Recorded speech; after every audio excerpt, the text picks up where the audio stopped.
Quand je suis sur l'île de Ngor et particulièrement dans mon écrin, je suis Abdoulaye Diallo, qu'on appelle l'artiste peintre, c'est plutôt le berger de l'île de Ngor. Maintenant, Abdoulaye Diallo, une fois qu'il a traversé ce filet d'eau salée, devient tout simplement le citoyen sénégalais. Arrivé chez lui, il sera le père ou le grand-père ou l'époux. Et quand il sortira de chez lui pour aller faire ses courses, il deviendra l'ami du boutiquier ou l'acheteur de pain ou le consommateur de cola, tout simplement. Et disons que je suis le berger de l'île de Ngor ici. Je suis arrivé en terre Lébou. J'ai eu la chance, je dis bien une chance, parce que les Lébous sont quand même des personnes qui sont habitées par de très grandes valeurs d'humanisme et d'humanité. Je ne parlerai pas de l'acceptation et qu'ils m'ont faite, la considération et la sympathie qu'ils me manifestent tous les jours. Je vais rappeler tout simplement un point d'histoire. C'est ce qui s'est passé le 23 et le 25 septembre de l'an 1940, ce qu'on a fait cette date, le temps du bombardement de Dakar par le général de Gaulle. Certains citoyens de la ville de Dakar qui n'avaient pas les moyens de rejoindre les villes d'intérieur et les villages lointains ont tout simplement échoué là où il y a ce grand hôtel qui s'appelle maintenant le Ngor et qui fut le Méridien. Ces populations venues de Dakar, un petit peu perturbées, ont été quelque part, durant le temps du bombardement, prises en charge par la population de Ngor, alimentées par la population de Ngor, soutenues moralement par la population de Ngor, et pour ceux d'entre eux qui avaient été touchés par certaines maladies du fait de la dépression ou de frustration, ils ont été soignés par cette population de Ngor. Nombre d'entre eux avaient fini par élire donc domicile ici, et les petits-enfants de ceux-là se disent aujourd'hui que nous sommes sous Mam Lenyonek. Mais ça, c'est tout simplement dire que cette population de Ngor a vécu un point du Sénégal, une valeur sénégalaise très forte. Dans notre philosophie, on nous dit tout le temps que ne posez jamais la question à quelqu'un qui vous arrive nu, la question de savoir où sont passés vos vêtements et que vous faites de votre maison. Vous devez tout simplement le prendre, l'aider tant que faire est possible, et si son attitude et son comportement sont d'élégance, essayer de voir comment l'aider à réintégrer de la manière la plus parfaite la société. Donc, ceux qui étaient capables de le faire en 1940 ont effectivement fait des enfants. Ces enfants ont les mêmes valeurs qu'eux, de sorte que tous ceux d'entre nous qui ont quand même pu rejoindre cette île-là et en être aujourd'hui propriétaires sont tout simplement acceptés et considérés comme des Ngorois à part entière. Pourquoi le berger de l'île? Ça n'a rien à voir avec le nom, le berger de l'île de Ngor. C'est vrai que mon nom de famille est Diallo. Diallo est profondément Peul et Outounel. C'est parce que tout simplement, durant ma première année de travail, on voyait la présence de l'animal était souvent présent dans les œuvres que j'ai réalisées. Et quand j'ai organisé une exposition au Café de Rome, un professeur de l'école des arts, le professeur Saliou Diong, qui m'avait fait l'honneur de se déplacer et de venir voir mon travail, avait linké la présence de l'animal à mes œuvres et mon nom Diallo, Paul, et il m'a appelé donc le berger de l'île de Ngor parce que, sachant aussi que j'étais quelque part le président de l'association des amis de l'île de Ngor, donc Kuisam Ilbi. Voilà, donc c'est un petit peu du fait de mon nom, du fait des actions que j'ai développées au niveau de cette île de Ngor, que le professeur Saliou Diong m'a baptisé le berger de l'île de Ngor. Ce que j'ai accepté naturellement, parce que, bon, voilà, ça me va très bien. Je travaille intensément pour effacer les marques négatives de cette île-là, et j'aime bien l'animal, particulièrement le bœuf et le mouton. Voilà. Ce qui nous amène à parler de la plupart de vos entretiens, on entend souvent vous dire « je veux devenir un peintre ». Déjà, nous, on vous considère comme artiste. Est-ce qu'il y a une nuance par rapport à ça? Mais c'est très simple. C'est vrai que si peintre signifie celui qui peint, je suis un peintre. Mais d'autres aussi peignent. Il y a les peintres bâtiments. Maintenant, est-ce que je suis un artiste peintre? Là aussi, il y a question. Si ceux qui viennent et qui observent mes œuvres ressentent une certaine qualité, un certain travail, ou en tout cas des choses qui les emportent et qu'ils considèrent que celui qui a réalisé ça est un artiste peintre, c'est leur appréciation personnelle. Je veux devenir artiste peintre parce qu'en réalité, je dis que cette profession, si on peut l'appeler ainsi, englobe plusieurs aspects. Pour être artiste peintre, j'ai toujours dit qu'il fallait être un très bon ouvrier. Je ne suis pas encore un très bon ouvrier, donc il y a quelque chose qui manque et qui fait que je ne pourrais pas me considérer comme artiste peintre pleinement. Pour être artiste peintre, il faut être un bon chercheur, un bon penseur. Je n'ai pas un cerveau assez lumineux pour avoir cette prétention de dire que je peux aller très très très loin dans certaines réflexions. Je ne suis pas encore tout à fait un grand penseur. Pour être artiste peintre, il faut être aussi un bon alchimiste. Il y a encore un pas énorme à faire de ce point de vue. Et pour être artiste peintre, il faut être aussi un bon marchand. Un bon marchand, c'est celui qui réussit à vendre beaucoup et à des prix très élevés, ce qui n'est encore pas mon cas. Donc, dans chaque aspect de ce qui doit faire qu'un homme puisse se dire « je suis artiste peintre », j'ai encore énormément d'insuffisance. Maintenant que je fasse quelque chose de beau, c'est tout autre chose. C'est un petit peu la raison pour laquelle j'ai l'habitude de dire que je veux devenir peintre et aidez-moi par vos prières à devenir peintre. Mais peindre, c'est quoi? C'est prendre en fait un médium qui s'appelle la toile et faire tout simplement des exercices de géométrie. Qu'est-ce que fait l'ingénieur quand il a sa feuille sur un plan horizontal? C'est faire des exercices de géométrie. Que vous soyez un spécialiste de télécommunications ou de la microélectronique pour faire des petits circuits et des mini-circuits, que vous soyez plombier pour faire des canalisations, que vous soyez tout simplement urbaniste pour faire des tracés de routes et autres, vous faites de la géométrie, vous faites de la perspective, vous faites du volume, vous faites des ombres, vous faites de la lumière. Après, le reste, c'est quoi? Pour que cela apparaisse clair dans l'esprit de l'autre, vous y mettez des couleurs. C'est-à-dire que vous essayez d'harmoniser en utilisant les couleurs pour que ces différents tracés vous offrent les volumes, les passages, etc., etc. Donc, en réalité, quelle différence y a-t-il entre l'ingénieur et le peintre? Il n'y en a pas.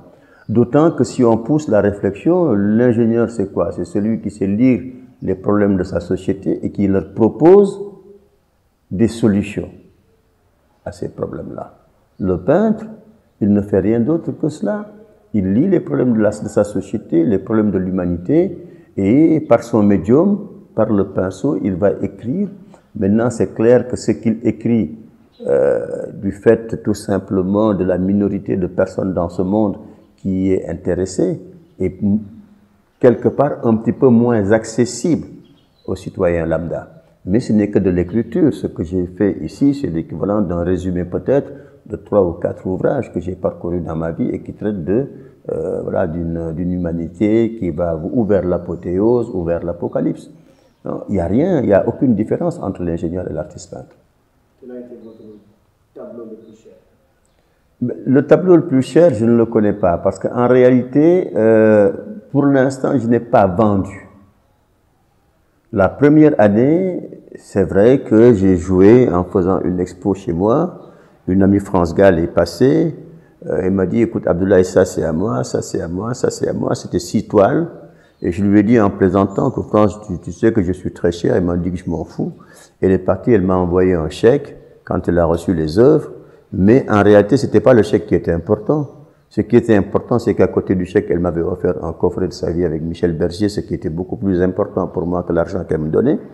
Ce qui était plus important que ça, c'est qu'au-delà du coffret de sa vie, elle m'a donné donc des pastels de sa fille, Pauline. Mais plus important que ça, c'est la note qui avait accompagné tout ça. Elle me fait une note pour me dire, Abdoulaye, échange entre artistes. Ça, c'était quand même beaucoup plus fort pour qui connaissait en fait cette dame-là. Donc l'argent n'a pas toujours été une préoccupation chez moi. Et tous les amis qui, durant les 2 années de ma vie de peintre, ont acheté, jamais ne m'ont entendu dire que tu me payes tant.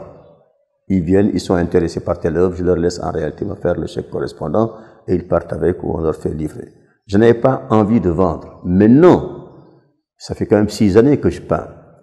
Depuis 4 ans, je me suis interdit de laisser partir une seule de mes œuvres. Parce que tout simplement, je ne suis pas éternel, je commence à faire de l'âge et je voudrais très sincèrement que l'ensemble des Sénégalais puissent s'offrir un jour la possibilité de poser leurs yeux là-dessus. Ça, c'est extrêmement important pour moi. Je souhaiterais aussi convaincre. Et il y a un petit combat que je mène, le combat de la valeur du peintre.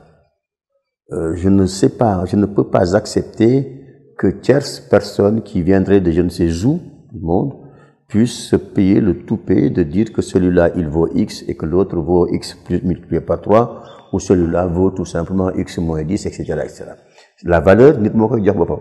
Comme on dit, fulla nit moo koy jox boppam. Donc, le temps que je passe dans la réflexion, le temps que je passe à penser mes œuvres et à investir dans ces œuvres-là, pour pouvoir offrir à chacun de mes acheteurs une exclusivité, seul celui qui le fait peut, à la limite, dire que ça vaut tant, encore qu'il ne sait même pas l'évaluer. Parce qu'il y a le ressenti de l'autre qui va l'amener à l'œuvre. Ce ressenti-là, qu'il soit donc il y a ce petit combat-là de la valeur du peintre que je suis, voilà, pour laquelle je me bats. Il y a aussi que j'ai envie de porter un combat peut-être difficile, c'est le combat de tous ces jeunes peintres-là qui sont quasiment laissés à l'abandon, traités comme des moins que rien, alors qu'en réalité, ils fournissent la même somme d'efforts que les peintres de partout sur cette terre. Ils ont autant de talent, si ce n'est par moment beaucoup plus de talent, et que malheureusement, pour des problèmes d'ordre alimentaire, sont obligés par moment de bazarder à n'importe quel prix, n'ont quasiment aucun droit. Imaginez-vous qu'aujourd'hui, aucun peintre africain ne peut jouir du droit de suite. Le droit de suite, c'est cette possibilité, par exemple, qu'un peintre a, quand il y a une spéculation sur son œuvre après certaines années, de pouvoir laisser ses héritiers tirer un minimum de cette spéculation-là. Nous n'y avons pas droit parce que tout simplement, il y a la Chine et les États-Unis qui s'opposent à que les artistes des pays africains puissent jouir de ce droit de suite-là. Ce n'est pas acceptable. Ce n'est pas acceptable. Alors donc, si nous ne portons pas ce combat-là, nos gamins, nos jeunes frères, nos neveux vont continuer à peindre pendant des siècles.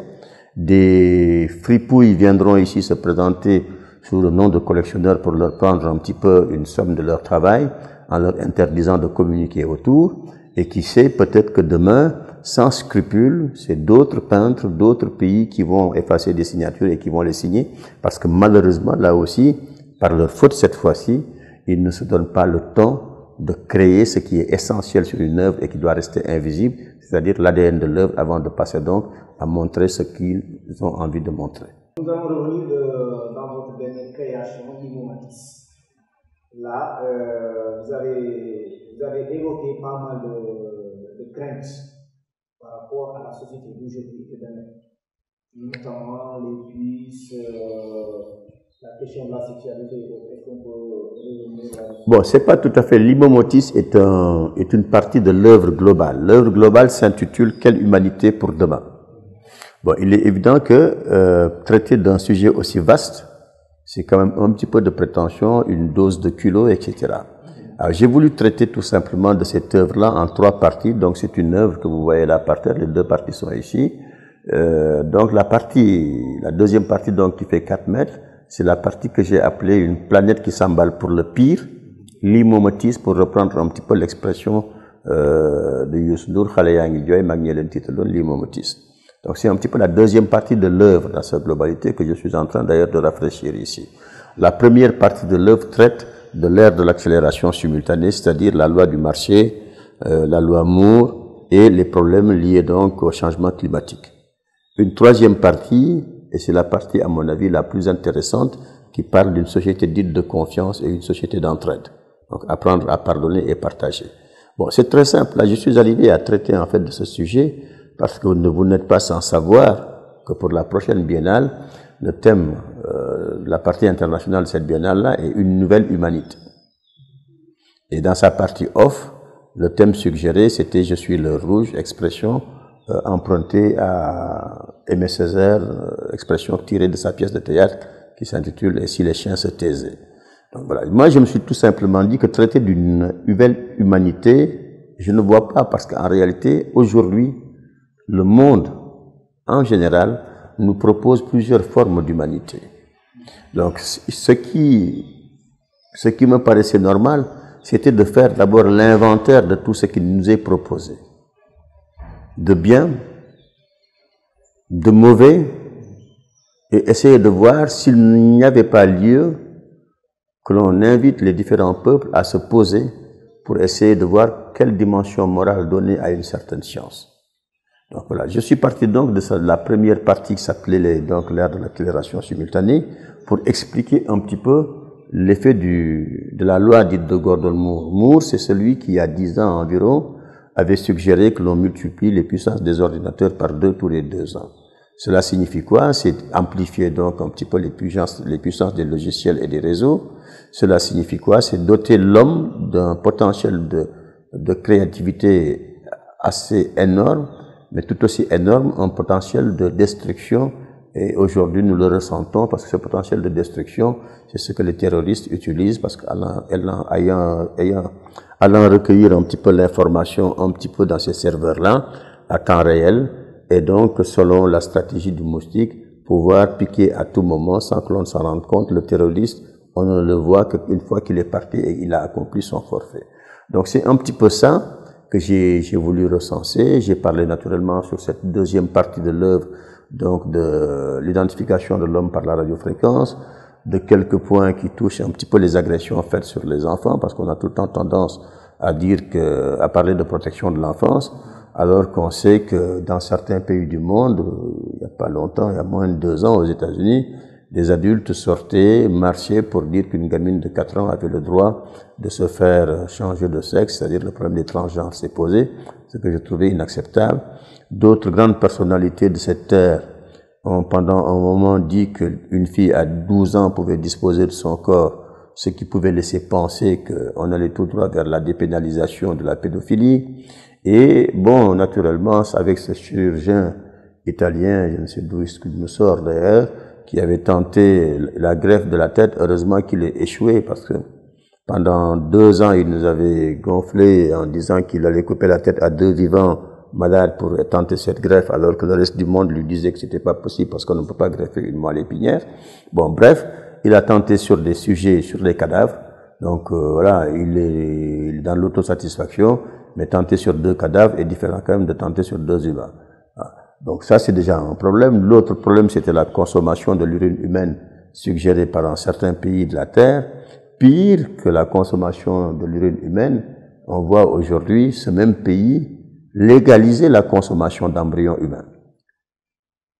Donc je dis, si c'est ça, si ce sont ces propositions-là qui nous sont faites par la science, ou en tout cas par ceux qui nous gouvernent, je dis, moi, ce type d'humanité-là, je n'en veux pas.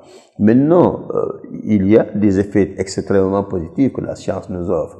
Quand on parle, par exemple, de l'accélération, on sait très bien que vers les années 2000, simplement, aucun d'entre nous n'avait les moyens de s'offrir un séquençage de l'ADN. Donc, tous ceux qui ont des maladies génétiques ne pouvaient presque pas se payer 100 millions, n'avaient pas les possibilités de s'offrir 100 millions de dollars pour bénéficier d'un séquençage de l'ADN.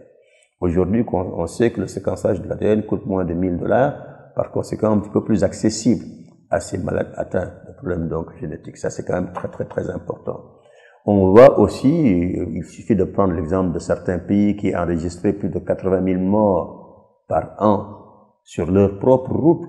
Aujourd'hui, les problèmes de la maintenance des véhicules et de la prise en charge des véhicules par la science est extrêmement important, parce que quand on est passé de la maintenance préventive à la maintenance dite prédictive et aujourd'hui prescriptive, on voit que le nombre d'accidents sur les routes ont quand même fait baisser le nombre de morts de 80 000 à 50 000. C'est quand même énorme. Ce que les uns et les autres oublient tout le temps, c'est que les routes tuent beaucoup plus que les terroristes. Ce pays-là, je ne le citerai pas, on peut enregistrer peut-être une trentaine de morts du fait du terrorisme, enregistrer 50 000 morts du fait des véhicules et des mauvais chauffeurs, mais il y aura beaucoup plus de tapage quand il s'agit de terroristes que quand il s'agit en réalité de l'indiscipline caractérisée qui fait que les gens meurent sans compter et qu'on en parle quasiment jamais. Mais bon, le fait de la science a quand même réduit très fortement de presque 40%. Êtes-vous prêt pour la biennale? Je suis, oui, prêt pour la biennale. Je suis, du point de vue en tout cas des œuvres, oui. Mes 47 œuvres sont quasi terminées. Vous voyez donc, je suis en train de rafraîchir celle-là. Je suis sur la dernière ici, qui traitera du rupestre et du pariétal, parce que cela d'avant-hier aussi nous racontait une humanité dans sa volonté de survivre ou de conjurer l'hostilité. On parlera de problèmes de société, on parlera de la finalité de la démocratie, on parlera de plein de choses. L'artiste peintre est quelqu'un qui a une âme orientée, donc quelqu'un qui est profondément spirituel. La spiritualité au sens large du terme, j'entends.